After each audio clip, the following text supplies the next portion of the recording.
and they're doing everything like everyone else is doing. It's a particular practice, this that type of people.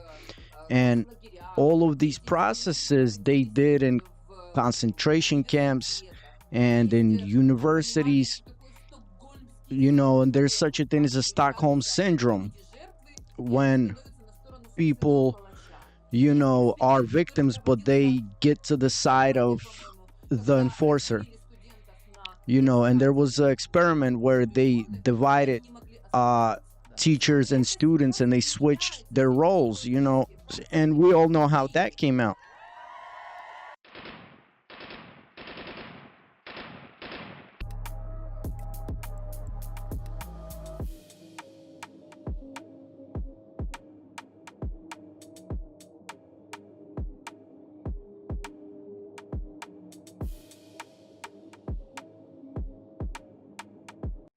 Prove to me that you are alive.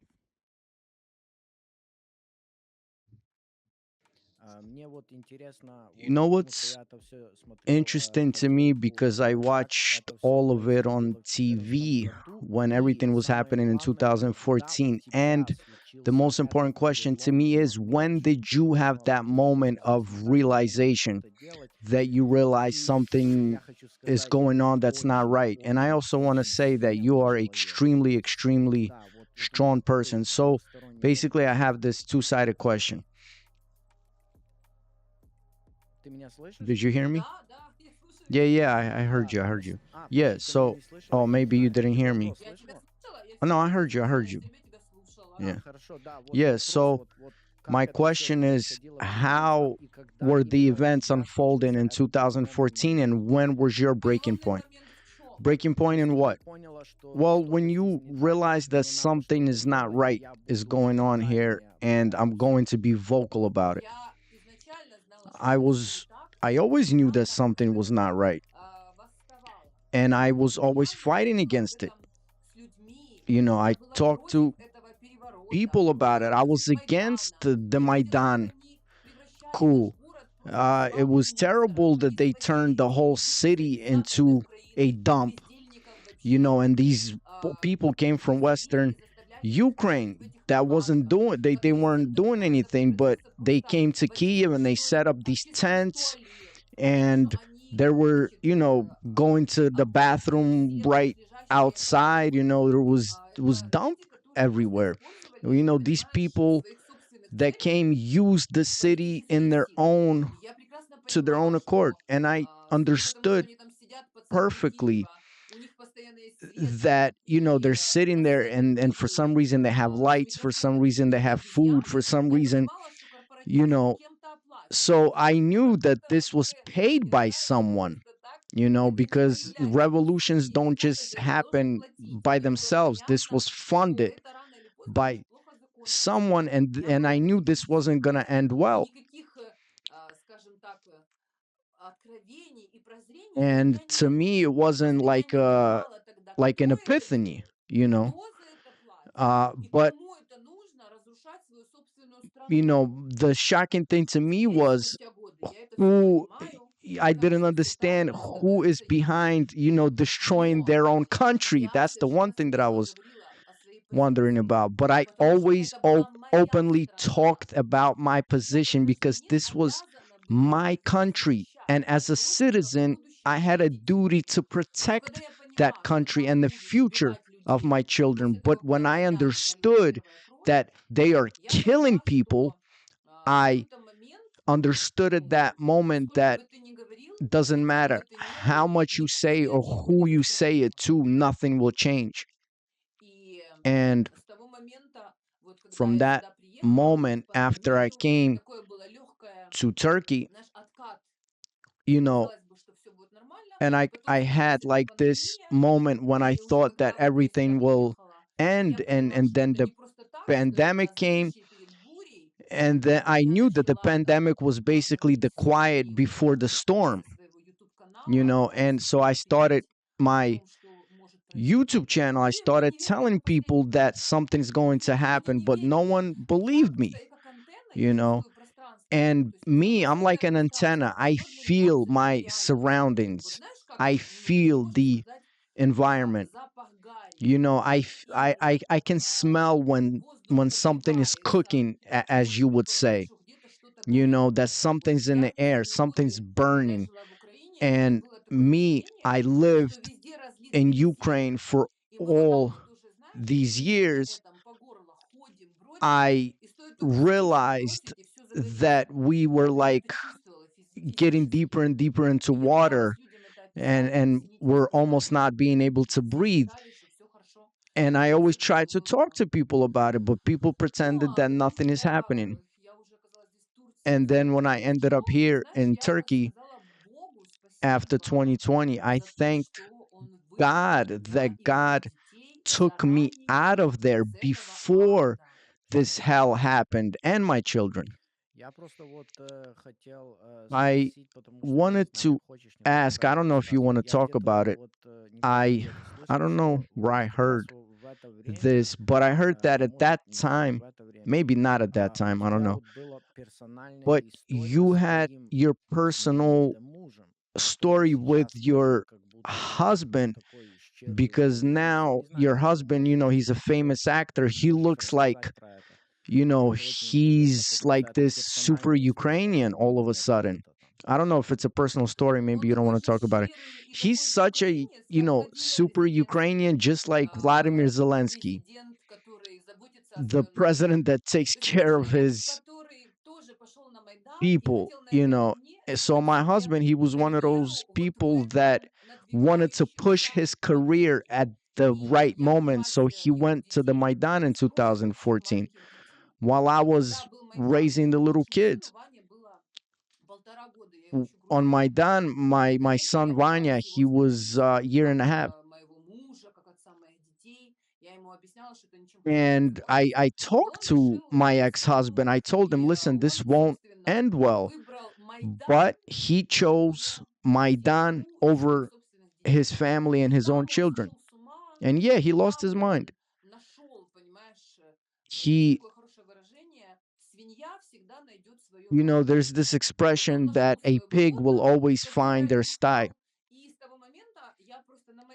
And from that moment, I seen in front of my eyes as this human being was losing his mind. He was turning into a demon.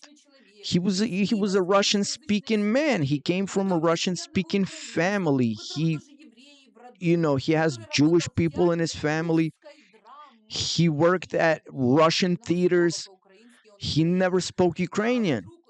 And all of a sudden, he's like this super nationalistic Ukrainian. But when I told him, listen, you know, right now you're doing all of these activities, you can be possibly be pushing other kids into the war. Because if someone like you, a celebrity, is on Maidan, it may look like it's safe, and then the kids will be drawn to there. They will come. And he used to tell me, listen, you don't understand. This is, we're raising revolutionaries. But when he left Ukraine because he's a father with many kids, which they are my kids, and I'm the one taking care of them the whole time, and he never even paid a penny to us. So when they asked him on the news, why are you not at the war? You're such a patriot. You were calling for people to protect Ukraine. And he literally said on the news, because he's scared. You understand? So that's the kind of heroes that we have. They are basically calling all these young kids to go fight. They're provocateurs, but they won't go and do it themselves. These animals that they take people to revolutions and to wars, but they will never go themselves. They will never take their kids. They will never take their family members. So he's like he's a provocateur, just like on the farm, someone takes these bulls or these cows to be slaughtered, and when the cows, they kind of sense that they're about to be executed and they're scared, but still they go after the person that's taking them to be killed, and the farmer will slowly take these cows until they open the door slowly and they will be slaughtered. So that's the kind of people, and that's the kind of person that he is. He's a provocateur, you know they're like Judas Iscariot or Napoleon, that wanted to conquer Russia, and he destroyed so many people, just like Hitler, and he also destroyed all those people. They are these anti-heroes, protagonists that they take on these roles, these people, in this big theater of life. Listen, my mother raised us, and there was two of us, and you have five children. You are a heroic mother. It's super cool, and thank you for doing that. And it's awesome that you have some kids even in the States. They're gonna carry your energy everywhere. This is why I ask that question. This is what I want to know, because you're basically telling me that a human being changed, immensely, even though I don't believe people change like that. Do you think that on Maidan they used some kind of biological weapons, or was it a sociological weapon that they used? They used they use psychological practices. This has been studied for a long time, ever since concentration camps. No, so basically they weren't putting anything in the water, right? I don't know. Now it's hard to talk about. You know, I mean, maybe there were certain drugs that they were drugging them by, because they were passing these teas and coffees. My friends told me, I don't know, I never went there, but my friends, because I didn't witness it, but my friends told me that his daughter started to go to Maidan, because this was like a camp thing. They were attracting young people,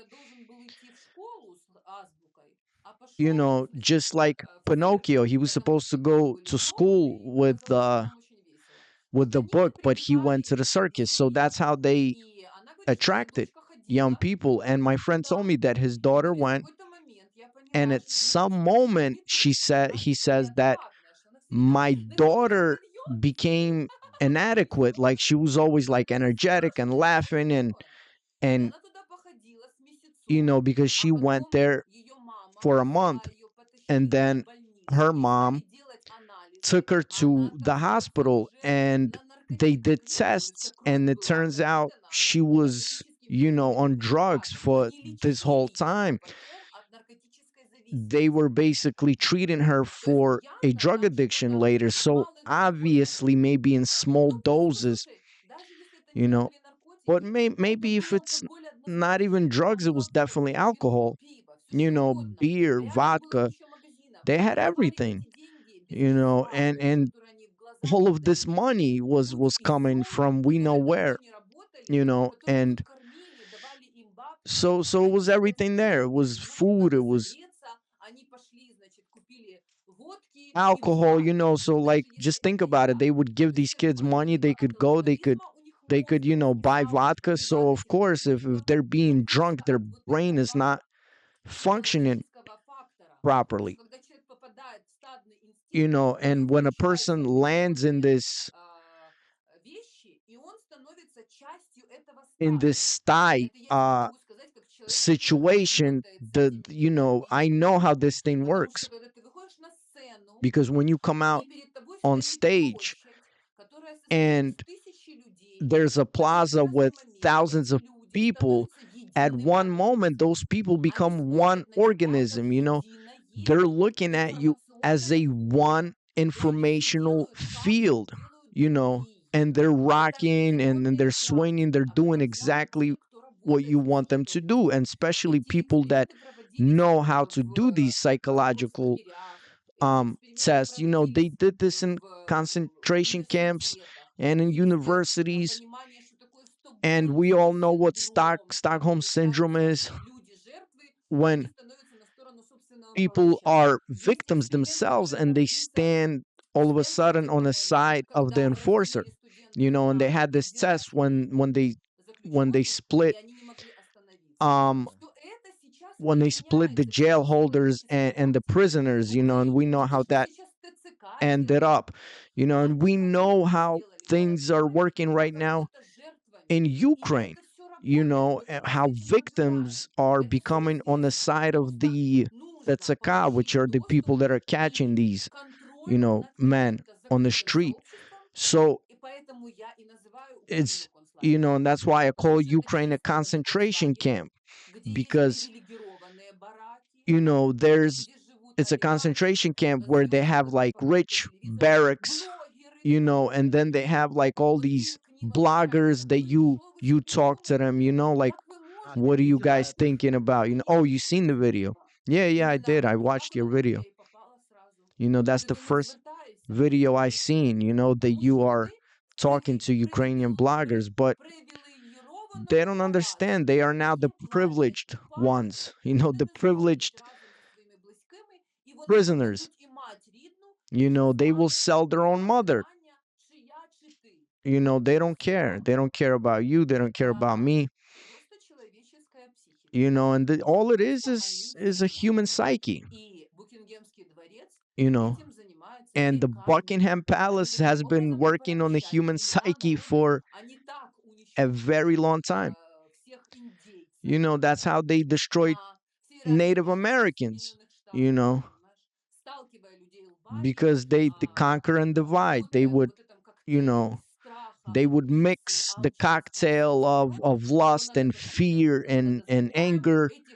You know, those that don't fall for it, we just destroy them straight up, or to show in front of everybody to be scared, we'll hang someone publicly. Yeah, and victim syndrome.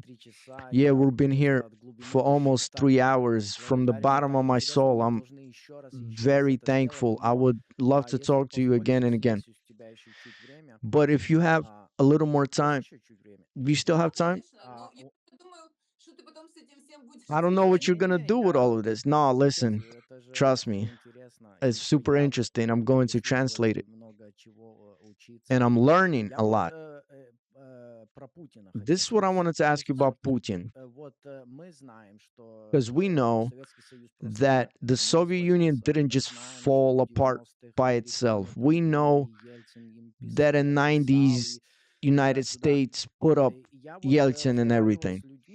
I talk to people that are, kind of higher ups in Russia.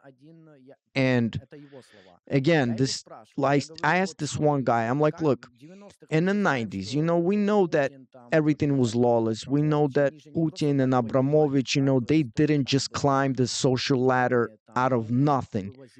They were taking gold and oil out of the country. So my question is, these world leaders, the deep state, how did they let Putin become who he is? And my question is Putin really on the side of humanity right now? Is he on the side of Russia? Or is he also answering to someone up top? Does he have to go and consult with someone? I'm kind of confused about this. Prove to me that you are alive. Well, look, this is my opinion. only my opinion.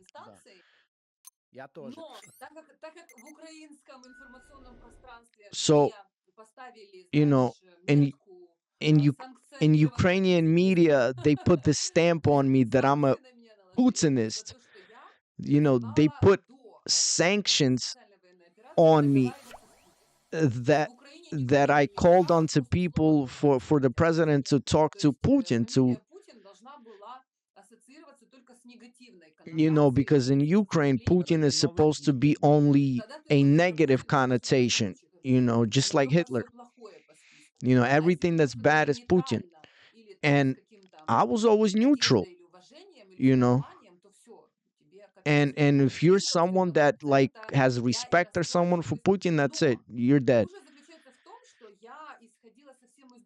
But when when I was talking about Putin, I wanted for Ukraine to survive. I wanted for my people to survive. I kept telling people you cannot play with a huge nuclear power. And you know, I really wanted for people to realize what's going on. For me, I'm sorry for interrupting you. But I will add one thing, that we are truly seeing that in Russia, the situation is getting better. It's not like in Ukraine. They're actually growing. And in Russia, they are the same Slavs. If they wouldn't like something, they would go and overthrow the government. But most of the people that remember the 90s, now they're seeing that Russia's flourishing, that we can work, people can work, people can go travel, even look at Crimea. It's changed so drastically in 8 years. So my question is, how did these shadow world leaders, how did they let Putin, you know become so strong? No, I understand. It was a preamble before, because while living in Ukraine, I was never interested in what's going on in Russia. I wasn't interested in Putin. I was nothing. So I only started to pay attention to Putin when I came to Turkey. When the sanctions were imposed on me, I started thinking, I'm like, wait, if I'm a Putinista, I should at least know about him so I can at least say, yes, I agree with him or I disagree with him. So I started to, you know, look at him more in detail. And the good thing for me was that I started to look at him with a fresh view.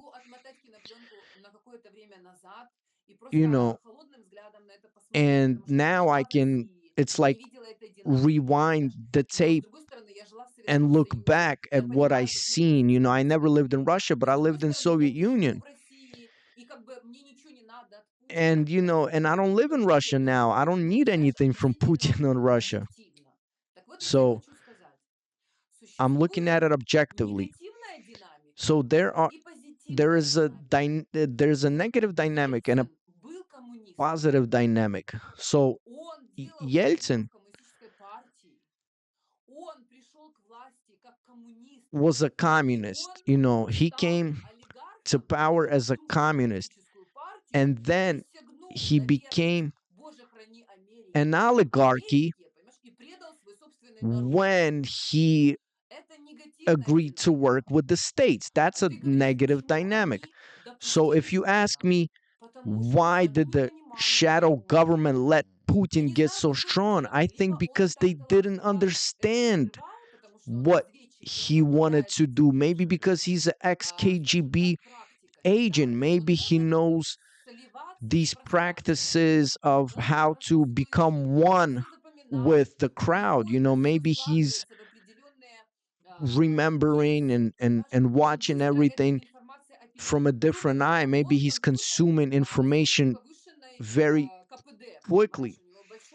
He probably has a huge informational basis, because he was a KGB agent, and he did all of these different political jobs. and he was there when the wall came down in Berlin, so I think throughout all that time he was observing what was going on. He probably is a super psychologist. He knows how laws work, you know so Putin, I told you, for me, he's like this.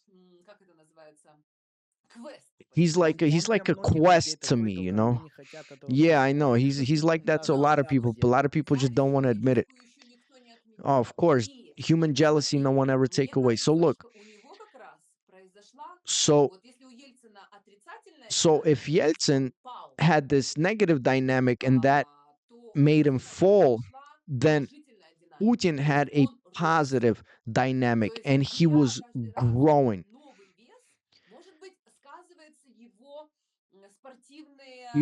And maybe because also he's an athlete, he was a wrestler.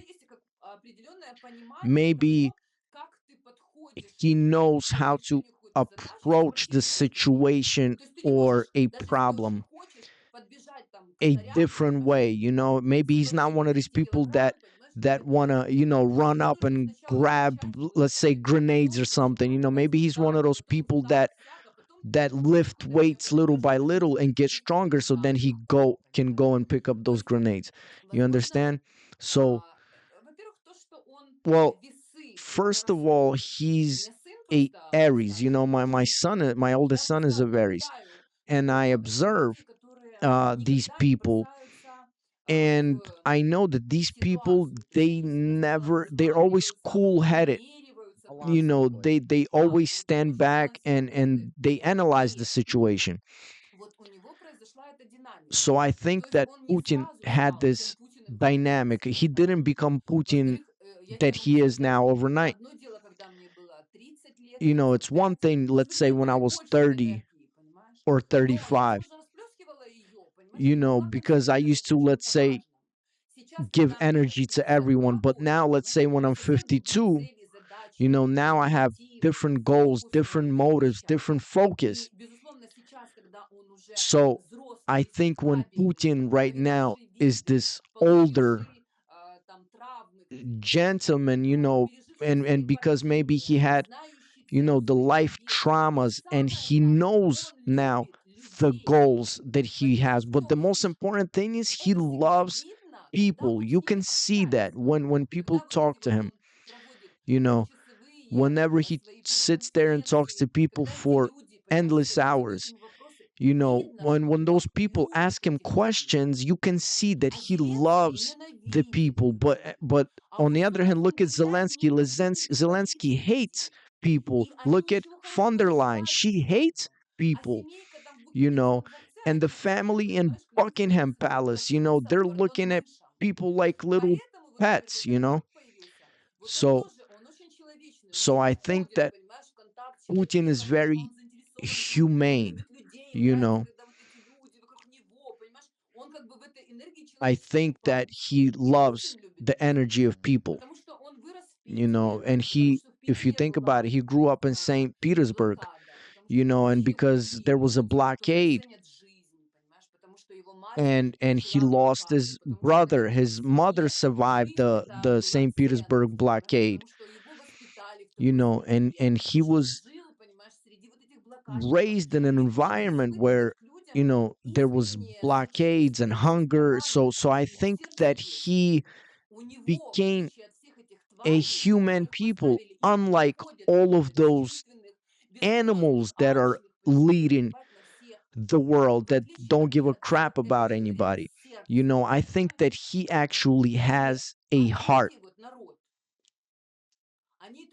And the people of Russia, I think they feel that, you know, because there are all of these different people that would love to overthrow him, that would love to, destroy the whole country. People that don't care about the old people, the young people.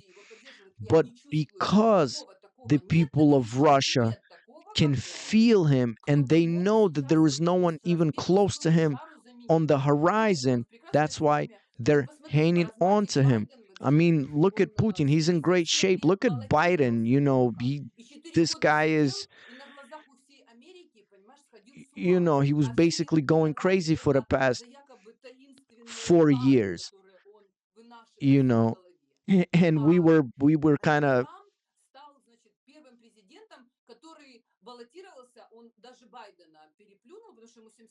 And then Trump, if you look, Trump is older than Biden, but no one will ever say that Trump is like some old man, right?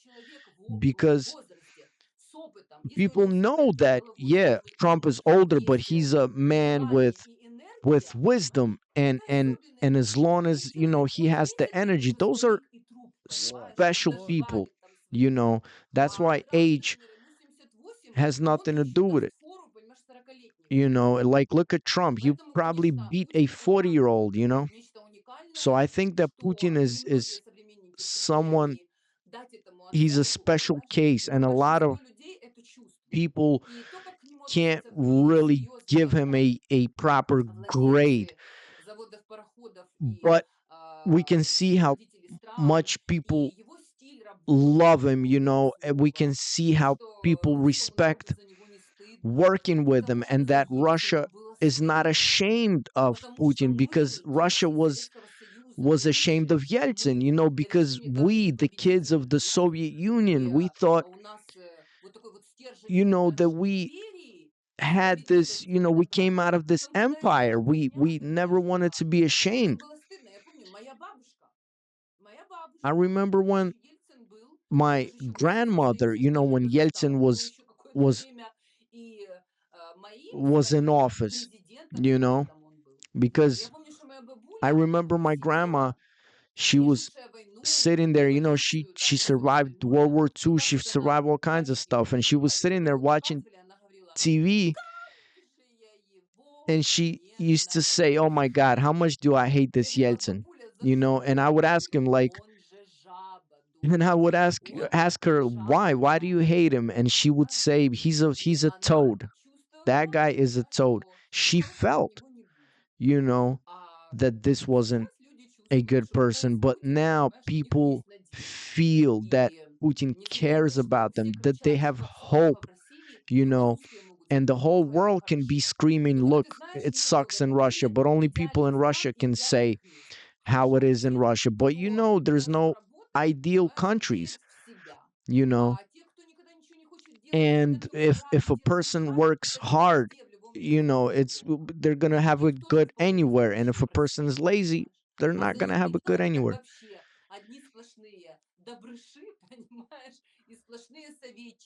You know, and there's all these people that wanna destroy Russia, you know. And these people, they have this unspoken rule of robbing countries, because if you think about it, Ukraine was the most richest republic of the Soviet Union. We had everything. We had land, we had mountains, we had ships, we had fleets, we had everything, you know and that's why they needed Ukraine, because if we had nothing to take, they wouldn't come, you know Да. so. Не, слушай, ну вот No, but Россия listen, растет, это видно, Russia's и слава growing. богу. Like, you can А see that, что and thank интересно, я God. помню, вот я где-то читал I кстати, до 22 года so последнее I read предсказание somewhere that Бабы before Ванги, ее последнее 2022, предсказание было, Baba что идет Vanga had Россию a такой last лидер, который prophecy вернет вот that всем людям Россию и Russia культурно станет will центром become the планеты, что cultural будет развиваться. center Вот это. of Что our world, интересно, and it что will если be сейчас evolving. ты пойдешь на And it's so Google interesting. If и you Google попробуешь это найти, Baba Van это Hanaf, you will try to украинское find that now. существо. You won't Но be able to find я it. же радый за Россию. Я не But, то спрашиваю, I'm просто happy вот for мне Russia. очень интересно, But I'm как not ты asking думаешь, that. что он I'm действительно asking, набирал вот силу, do да, you think that вместе там Putin was Лукашенко возле него еще, слава богу, и действительно Do you think that Putin really gained his power by himself and then there's no one on top of him? Oh, nah, I don't think so. I think that he knows the game. He knows the rules of the game very well, and he knows how it works. And because of that, I don't think that he works for someone. And in any conflict, there's one side and then there's another side. It's like differently charged powers. This is how life, positive and negative, and light and day, and yin and yang, and man and woman, and good and bad, and sweet and sour. And this is how life energy works. If there wasn't no Russia, if there would be just mud everywhere, we would have dark ages, you know. But because we have these wild Russians that never listen to the world order, and that's why we still have the world, because if you take out Russia, it won't be interesting to live. Because if you think about it, evil is necessary sometimes. I remember I played Mephistopheles in theater, and there's a hero, Faust, and Mephistopheles comes to Faust, and he goes, "Who are you?"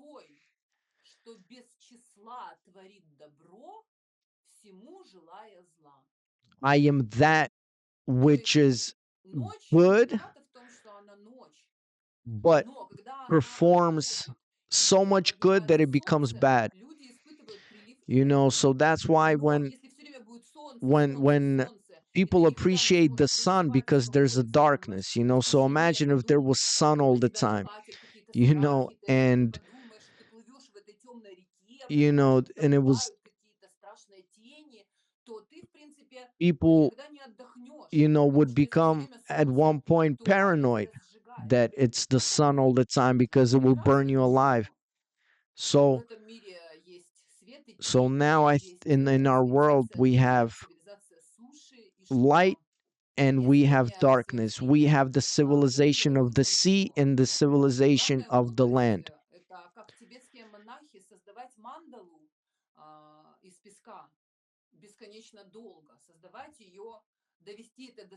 It's just like monks, becoming building the city of Mandala, and they build it, and then the wind comes and it takes it all away and it starts all over again.